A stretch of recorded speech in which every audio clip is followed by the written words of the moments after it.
Hi guys, karon naghingi ta og BASQUE cheesecake. So una, kanang akong ginix is ang ako na siyang whipping cream.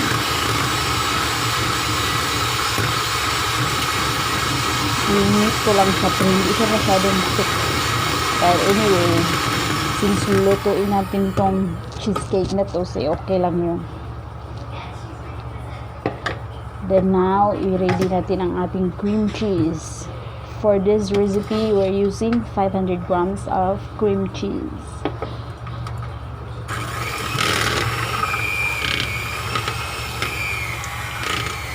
I-mix lang siya. And make sure na ang cream cheese mo ay nag-room temperature na kahit nilabas mo na siya galing sa fridge for a few hours bago mo siya i-mix. And then 3/4 cup of sugar, granulated sugar, white sugar, caster sugar, or any sugar lang, exact icing sugar. I-mix lang natin siya, i-mix as in mix.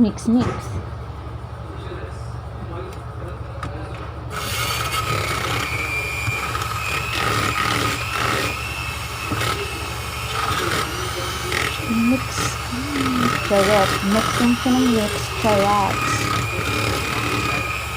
And then guys, in this recipe, we're using self-raising flour. So, we don't have to add any baking soda, baking powder, since self-raising flour already have it all. And anyway, it's cheesecake and it only needs a little bit of flour. Then the next thing we're gonna add is our whipping cream, 200 ml of whipping cream. And if you don't know how to measure in ml and you don't have any measuring thing for ml, so you can use 1 cup. 250 ml is equivalent for 1 cup. 1 cup of whipping cream. I-mix lang siya again. And this recipe needs bumudahan mixer. The machine mixer. Yan ang enjoy mix mo. Enjoy nyo ang pag-mix mo. Carrots. And then, pag-mix mo siya.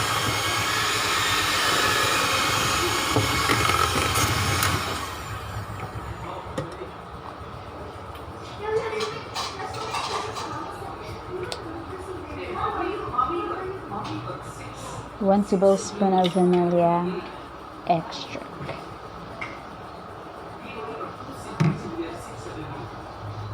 And then we need to use 3 eggs, but you have to add the eggs one at a time.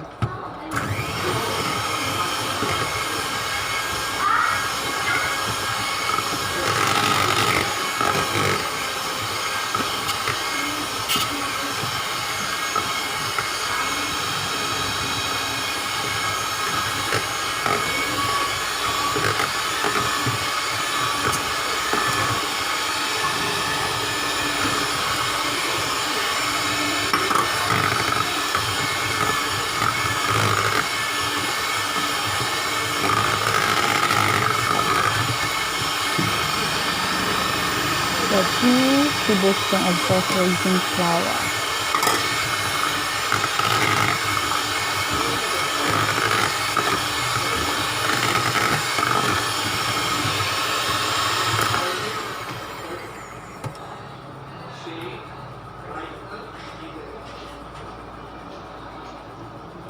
Lemon juice 1 teaspoon.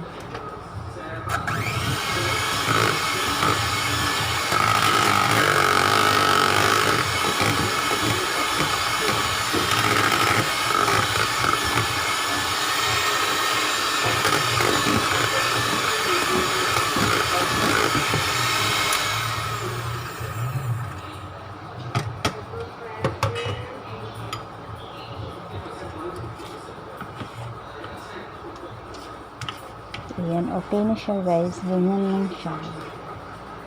Think we need to pop around the oven.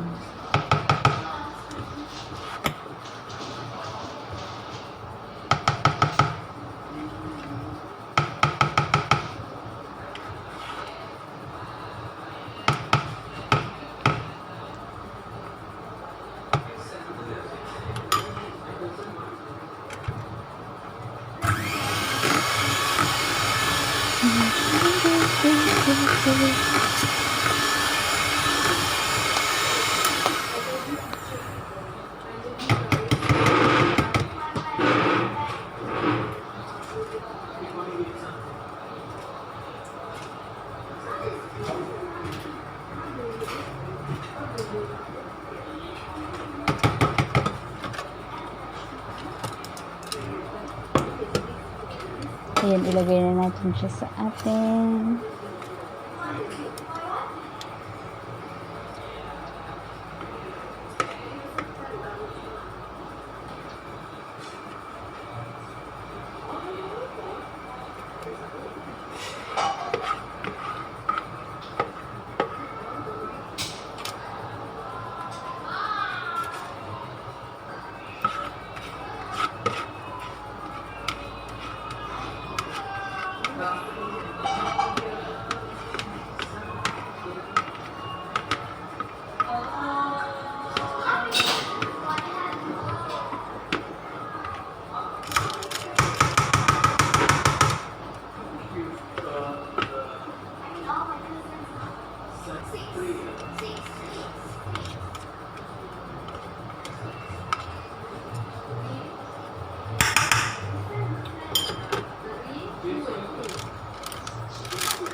Ayan guys, after 45 minutes on the oven, ayan, ganyan na siya yung tsura niya. Umulbo na siya. Tapos, i-burn lang natin siya konti yung ibabaw and then tapos na siya. So, thank you guys for watching. Don't forget to like and subscribe and check the description box below for the full written recipe. Thank you!